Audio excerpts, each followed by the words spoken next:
Hello guys, welcome back to my channel polytechnic सफ़र में आपका स्वागत है। तो आज आपके लिए लेकर आया हूँ मोस्ट इंपॉर्टेंट क्वेश्चन मैथ का, जो कि आपके पॉलिटेक्निक एंट्रेंस एग्जाम के लिए बहुत बहुत मोस्ट इंपॉर्टेंट है। और क्यों मोस्ट इंपॉर्टेंट है? क्योंकि मैंने भी 2023 में पॉलिटेक्निक का एग्ज़ाम दिया था, जिसमें मेरा रैंक 18 आया था। और मैं यूपी पॉलिटेक्निक का सबसे नंबर 1 कॉलेज जीपीएल में पढ़ रहा हूँ, गवर्नमेंट पॉलिटेक्निक लखनऊ, जो कि गवर्नमेंट कॉलेज है। अगर आप लोग ऐसे ही टॉप के कॉलेजों में पढ़ना चाहते हैं तो हमारे नोट्स के क्वेश्चन पढ़ सकते हैं, जो कि मैं खुद अपने ही नोट्स के क्वेश्चन पढ़कर गया था और मेरा रैंक 18 आ गया था। तो चलिए, मैं आपका ज़्यादा समय नहीं बर्बाद करूंगा। उससे पहले कहना चाहूँगा, अगर आप लोग चैनल को सब्सक्राइब नहीं किए तो चैनल को सब्सक्राइब कर लीजिए। वीडियो को लाइक नहीं किए हैं तो वीडियो को लाइक कर लीजिए, और अपने दोस्तों तक इस वीडियो को शेयर नहीं किए तो शेयर कर दीजिए। तो चलिए, मैं आपको यहाँ पर क्वेश्चन के तरफ लेकर चल रहा हूँ। यहाँ पर मैंने आपको एक वीडियो में इस क्वेश्चन को मैंने होमवर्क दिया था, और बहुत सारे बच्चों ने कमेंट भी किया कि हाँ, इसका उत्तर ये होगा, और बहुत सारे बच्चों ने इसका कमेंट नहीं किया था। जो नहीं किए थे वो भी ध्यान से पढ़ लें, और जो किए थे वो भी ध्यान से पढ़ लें। तो इसमें क्या करना है, सिंपल सा क्वेश्चन है, और ये सिंपल सा क्वेश्चन आपके सुपर बैच का क्वेश्चन है।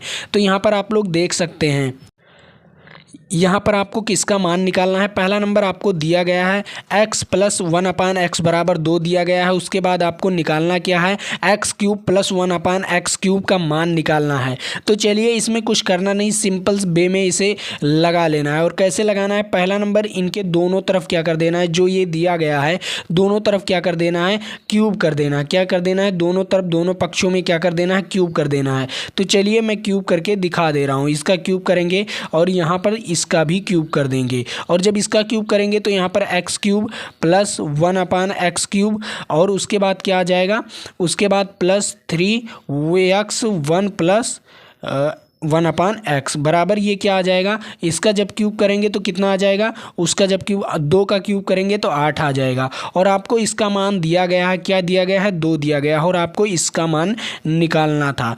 तो सिंपल वे में आपको यहाँ पर कुछ है नहीं, सिंपल वे में आप लोग इसका मान निकाल सकते हैं। कितना आसानी से इसका मान मैंने आपको निकाल कर दिखा दिया। ये देख लीजिए 3, और इसका मान आपको क्या दिया गया है, इतने का मान आपको दिया गया है, इतने का मान आपको दे दिया गया है 2। क्या दे दिया गया है, 2 दे दिया गया है।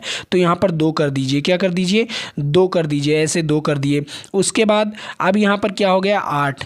अब देख लीजिए 3 दूनी 6, क्या हो जाएगा, 3 दूनी 6, 6 में से अगर 8 में से 6 को घटा देंगे तो कितना आ जाएगा, आप लोग यहीं पर देख लीजिए। 8 में से 6 को घटाएंगे तो कितना आ जाएगा, आप ही लोग बताइए यहाँ पर।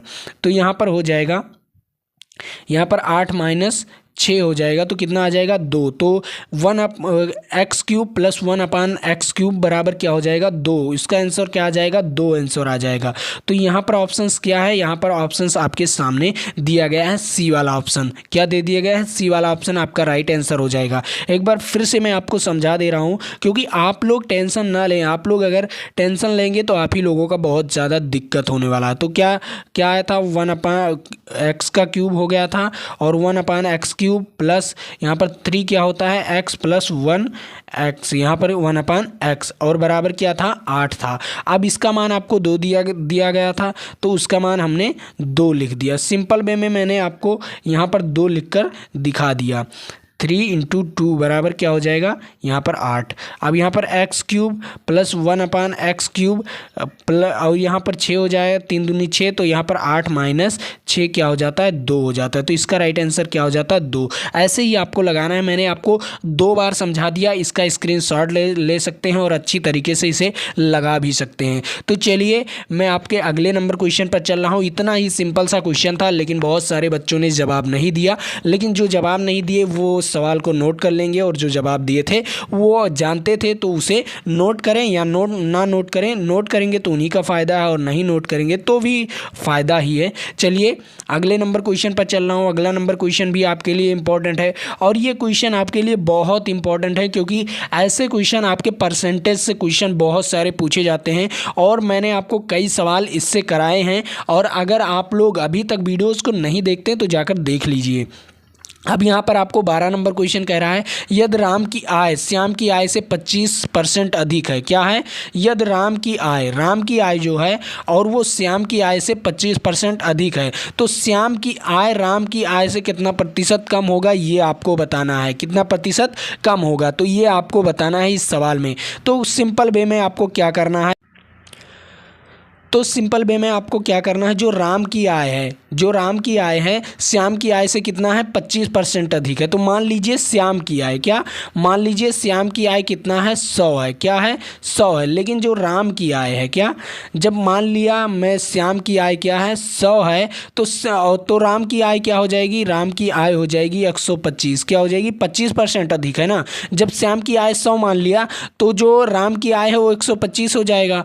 अब इन दोनों में क्या निकाल लीजिए, अंतर निकाल लीजिए, क्या निकाल लीजिए, इन दोनों में क्या निकाल लीजिए, अंतर निकाल लीजिए। और अंतर निकालिए पहले, तो जैसे जो राम की आय है माइनस श्याम की आय करेंगे तभी तो आपका अंतर निकल कर आएगा। तो कितना कितना अंतर निकल कर आएगा, 25, क्या आएगा आपका अंतर, डिफरेंस निकल कर आएगा, क्या 25 आएगा। और आपको अब निकालना क्या है कि कितना प्रतिशत कमी है, श्याम की आय में कितना प्रतिशत की कमी है। तो सिंपल वे में क्या करना है, आपको पहला नंबर 25 को कमी लेस वाला क्या फार्मूला होता है, लेस वाला, लेस परसेंटेज में कितना लेस, उसके बाद सीपी क्या हो जाता है, सीपी हो जाता है, और यहाँ पर इंटू 100 हो जाता है। तो सीपी आपको क्या लेना है, राम की आय ले लेना है। क्यों, क्योंकि कमी आपको बताना है, क्या बताना है, कमी आपको बताना है, ना कि 100 लेना है, आपको कमी बताना है। तो 125 लेंगे क्योंकि राम की आय सीपी मान लीजिए, क्या मान लीजिए, सीपी मान लीजिए।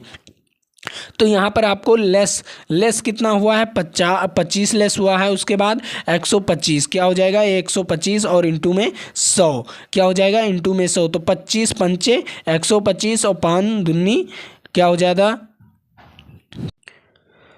तो यहाँ पर क्या हो जाता है, 25 पंचे 125 और ये कट जाता 5 से, क्या हो जाता 20 आ जाता। तो जो लेस परसेंटेज था कि कमी कितना हो जाता, 20% की क्या हो जाता, कमी हो जाता, क्या हो जाता, जो श्याम की आय है वो 20% की कमी हो जाता। तो इसका राइट आंसर क्या हो जाता, 20%। आपको दिक्कत नहीं होना चाहिए। बहुत सारे बच्चे यही कहेंगे कि 25% ही, जब उसका उतना 25% अधिक है तो आपका 25% ही तो लेस होगा श्याम की आय, नहीं, ये गलत कर दोगे आप लोग, परसेंटेज में ये गलती कर दोगे, क्या होगा उसका 20% की कमी होगी। तो आपको पता चल गया इसका राइट आंसर क्या हो जाएगा। आपको ऐसे ही सवाल लगाना, इसका स्क्रीनशॉट ले लीजिए। आप लोग कभी गलती मत करके आइएगा कि 25 लगा कर आइएगा, लेकिन यहाँ पर 20 ऑप्शन क्यों दिया गया है, यहाँ पर 20 आपके लिए राइट आंसर है, ये क्या है, राइट आंसर है। और ऐसे बहुत सारे सवाल हैं नीचे आपको मैं करा रहा हूँ, तो आप लोग इन सारे सवाल को अच्छी तरीके से नोट कर लीजिए, क्योंकि मैं इसलिए ये सवाल को ले आया, ये कंसेप्ट जो कंसेप्ट क्लियर कर रहा हूं, मैं आपका कंसेप्ट क्लियर कर रहा हूं।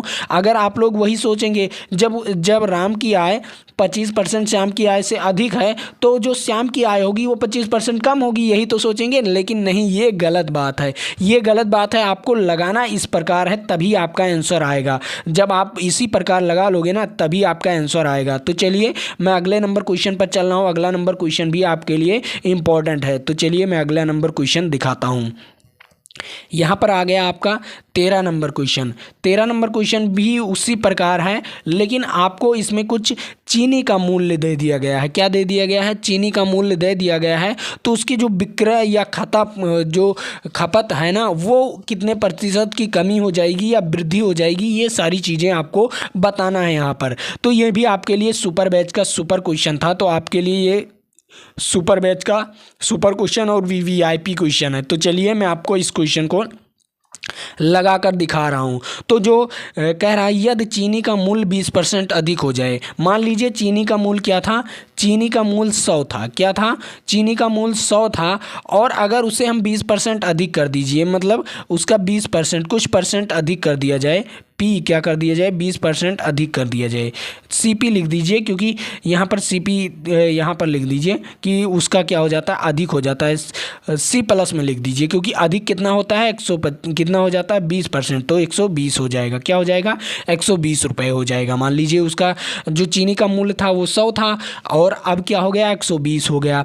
अब बताइए उसके खपत में कितने प्रतिशत की कमी होगी। फिर से वही वाला फार्मूला, डिफरेंस निकाल लीजिए। क्या निकाल लीजिए, डिफरेंस निकालेंगे तो डिफरेंस क्या आ जाएगा, 20 आ जाएगा। क्या आ जाएगा, 20 आ जाएगा। और कमी बताना है तो कमी वाला सूत्र लगा दीजिए। क्या लगा दीजिए, कमी परसेंटेज वाला सूत्र लगा दीजिए। उसके बाद क्या है, लेस और सीपी आपको क्या लेना है, 120 लेना है। क्या लेना है, 120 लेना है, और इंटू 100 हो जाएगा। क्या हो जाएगा, इंटू 100। तो यहाँ पर आपका क्या हो गया, एल आपको दिया गया है, कितना दिया गया है, 20 दिया गया है, मतलब क्या दिया गया है, 20 दिया गया है कि कितना लेस हो रहा है, कितना डिफरेंस आ रहा है, तो 20 दे दिया गया। और CP आपको 120 दे दिया गया। और यहाँ से 100 से गुना करेंगे तो यहाँ से 0 से 0 कैंसिल, और 2 से 6, और 6 से अगर 100 को भाग देंगे तो 6 कम 6 हो जाएगा, और फिर क्या आ जाएगा, 4 आ जाएगा, छकौक 36 आ जाएगा, फिर से छकौक 36, छकौक 36, मतलब जो लेस परसेंटेज है वो आपका हो जाएगा 16.66। कितना हो जाएगा,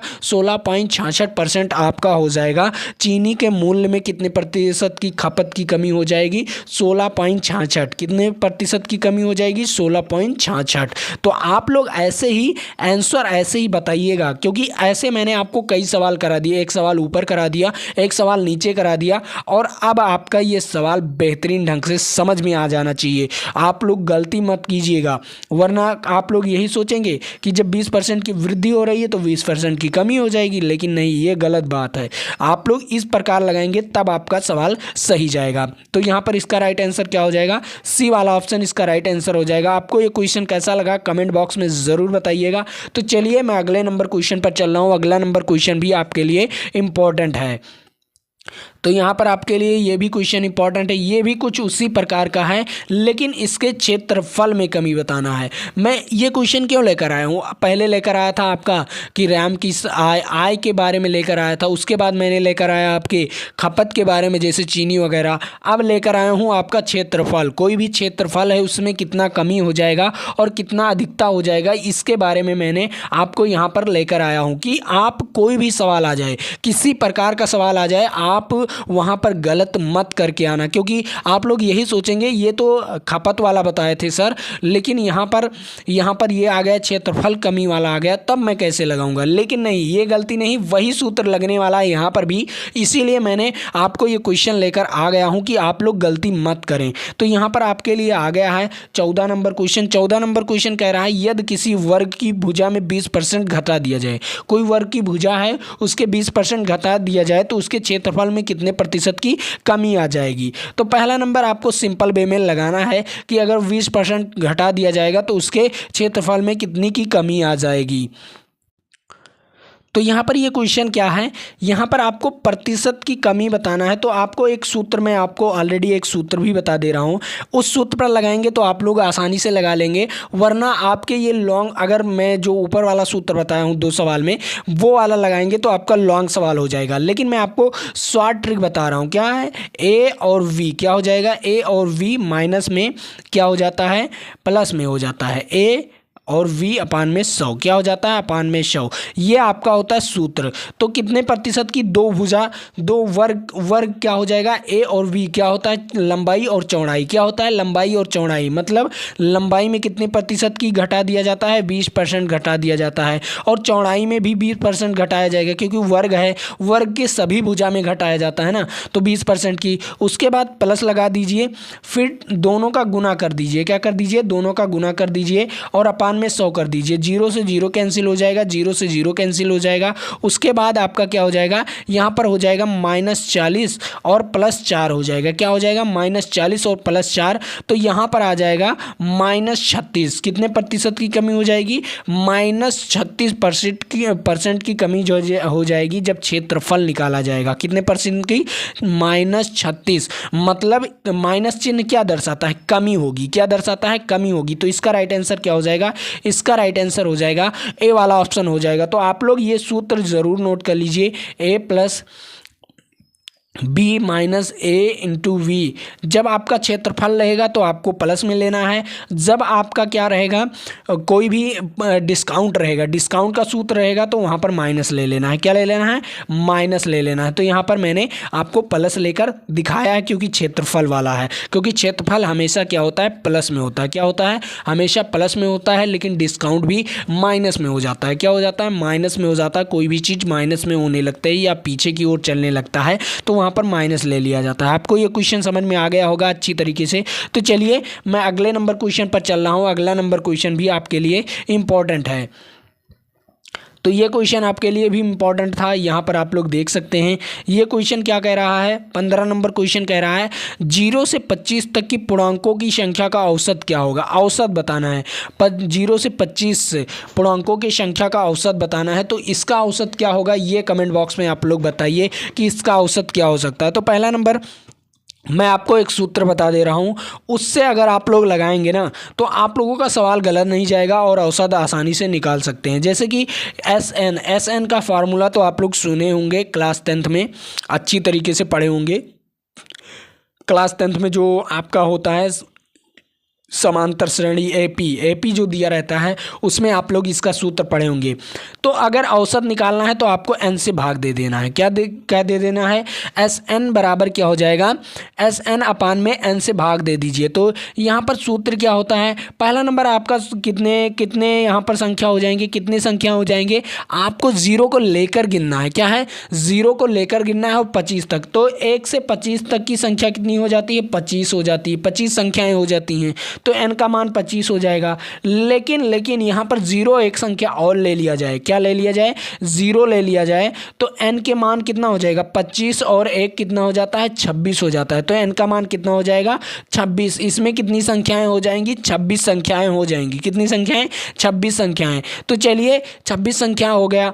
तो अगर आप लोग संख्या निकालना चाहते हैं कि इसके बीच में कितनी संख्याएं होंगी, अगर मान लिया जाए कोई संख्या दे दे कि 125 के और 325 के बीच में कितनी संख्याएं हैं, तो आप लोग कैसे बताएंगे। यहाँ पर तो बता लेंगे, लेकिन यहाँ पर कैसे बताएंगे। तो चलिए मैं आपको बता रहा हूँ क्या फार्मूला लगाएंगे। पहला नंबर आपको संख्या निकालने के लिए, एन निकालने के लिए एल वाला फार्मूला लगाना है। एल बराबर क्या होता है, A plus 1 minus N into D. क्या होता है, 1 माइनस एन इंटू डी। और पूर्णांकों की संख्या, डी का मान कितना हो जाता है, 1 हो जाता है। डी का मान कितना हो जाता है, 1 हो जाता है। तो पूर्णांकों की संख्या अगर है तो डी का मान 1 हो जाता है। तो आपको पहला नंबर ए क्या दिया गया है, 0 दिया गया है और एन का मान आपको निकालना है। एल आपको दिया गया है 25 और डी का मान दिया गया है 1। तो पहला नंबर आप लोग एन निकाल लीजिए। एन निकालेंगे तभी आप लोग इस सूत्र को लगा सकते हैं और इस सूत्र का आंसर बता सकते हैं। तो एल आपको क्या दिया गया है, 25 दिया गया है और ए आपको दिया गया है 0। उसके बाद आपको एन निकालना है और डी का मान दिया गया है 1। अब यहाँ पर क्या करना है, यहाँ पर 25 बराबर क्या हो जाएगा, एन माइनस 1। अब ये एन का मान निकालना है तो एन का मान निकालने के लिए 25 और प्लस 1 हो जाएगा। उसके बाद एन बराबर क्या हो जाएगा, 26। क्या हो जाएगा, एन बराबर आपका 26 आ गया। तो आप लोग इसे याद कर लीजिए कि n बराबर कितना आ गया, 26 आ गया। अब आपको औसत निकालना है तो औसत निकालने के लिए आपका इसका योग होना चाहिए। लेकिन मैंने आपको एक फार्मूला बताया था, एस एन अपान में एन। क्या होता है, एस एन अपान में एन। वैसे तो अगर आप लोग संख्या ना निकालते तो भी ये सवाल सही जाता। क्या है, अगर आप लोग n का मान ना निकालते तो भी ये सवाल सही जाता। क्यों, क्योंकि एस एन का फार्मूला होता है n/2 a प्लस एल। क्या होता है, n/2 a प्लस एल अपान में n होता है। n तो है ही है, तो n से n कैंसिल हो जाता, n का मान रखना ही नहीं पड़ता। तो आप लोग ऐसे ही दिमाग लगाइए क्योंकि वहाँ पर आसान सवाल बनाइए। आप देख लीजिए यहाँ पर 1/2 और यहाँ पर a प्लस एल। a क्या है आपका, a आपका 0 है और l क्या है आपका 25 है। क्या है, a आपका 0 है और l आपका 25 है। तो यहाँ पर आपका हो जाएगा,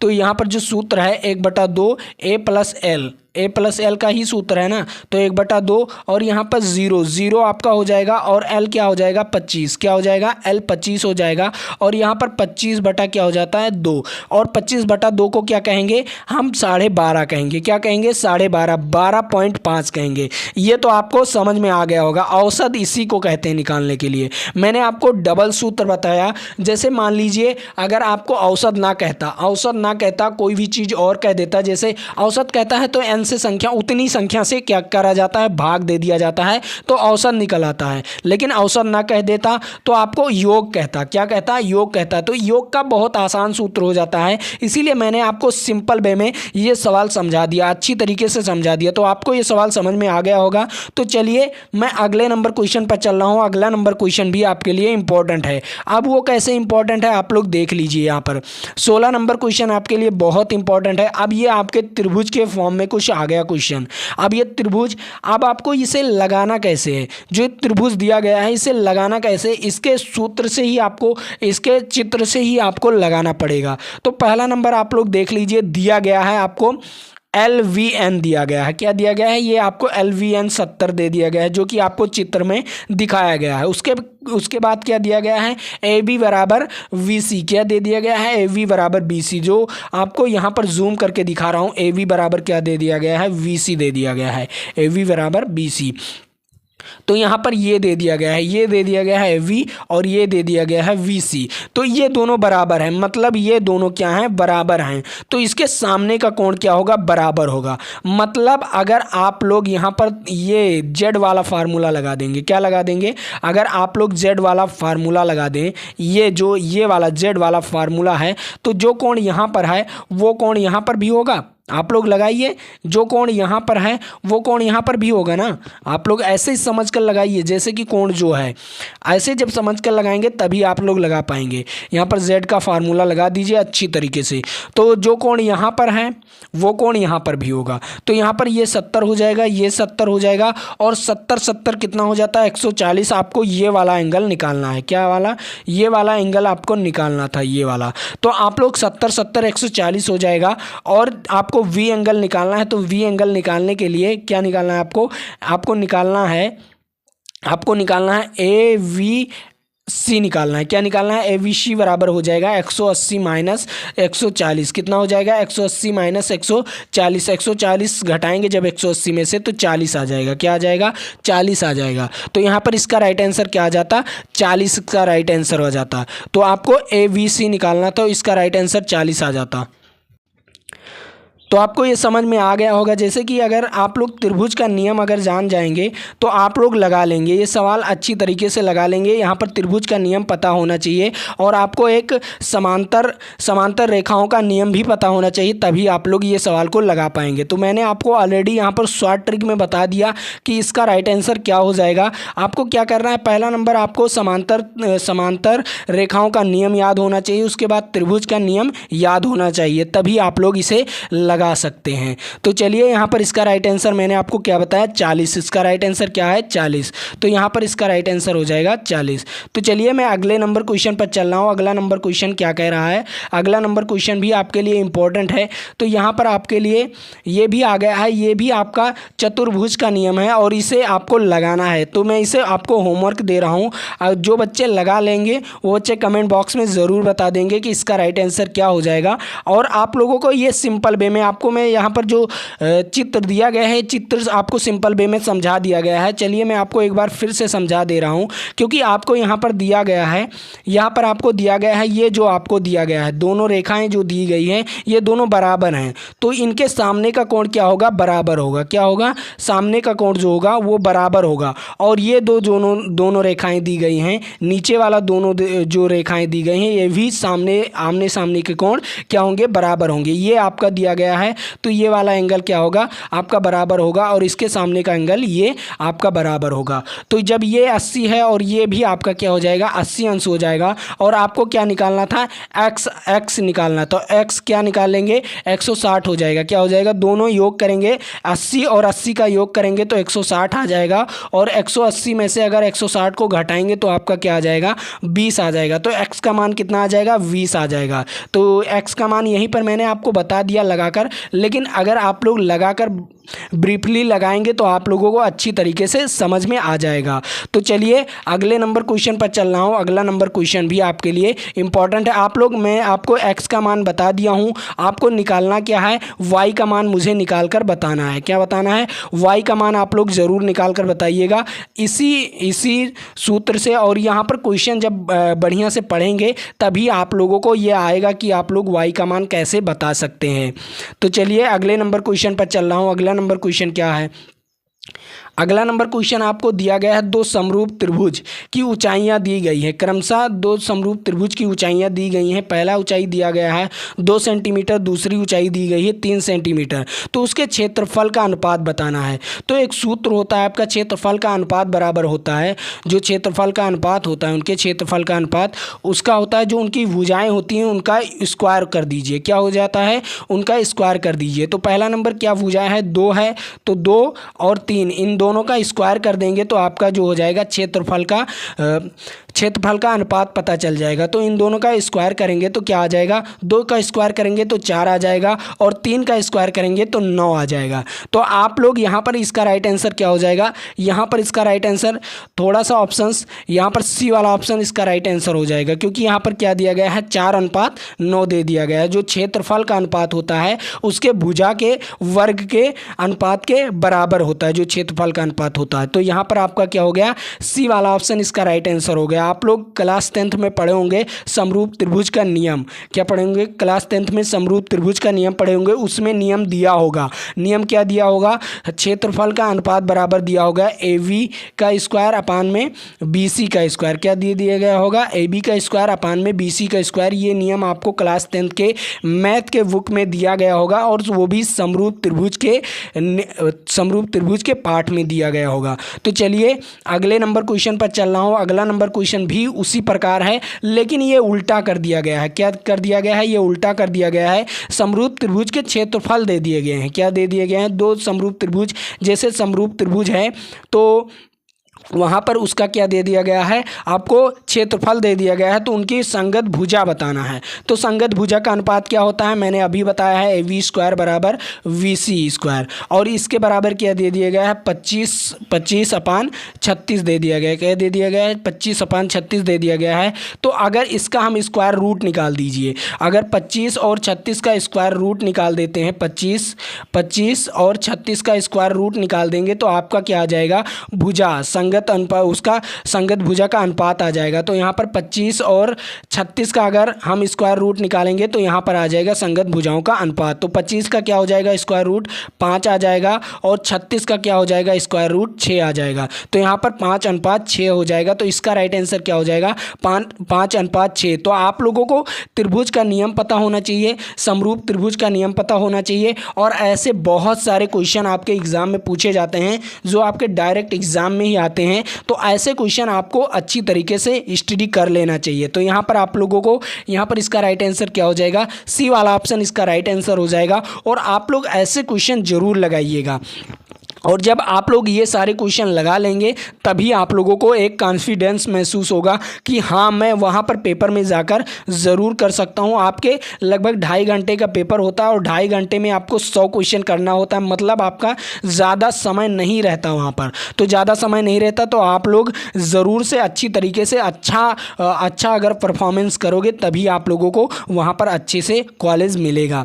तो आज के लिए मैं इतना ही रखता हूँ, फिर मिलेंगे आपके साथ। और आप लोग जुड़ जाइए, अगर आप लोग ये PDF डाउनलोड करना चाहते हैं तो हमारे व्हाट्सएप ग्रुप में ज्वाइन हो जाइए। नीचे डिस्क्रिप्शन बॉक्स में लिंक में दिया होगा, वहाँ पर व्हाट्सएप ग्रुप का लिंक दिया होगा, उस पर क्लिक करेंगे तो ज्वाइन का बटन आएगा।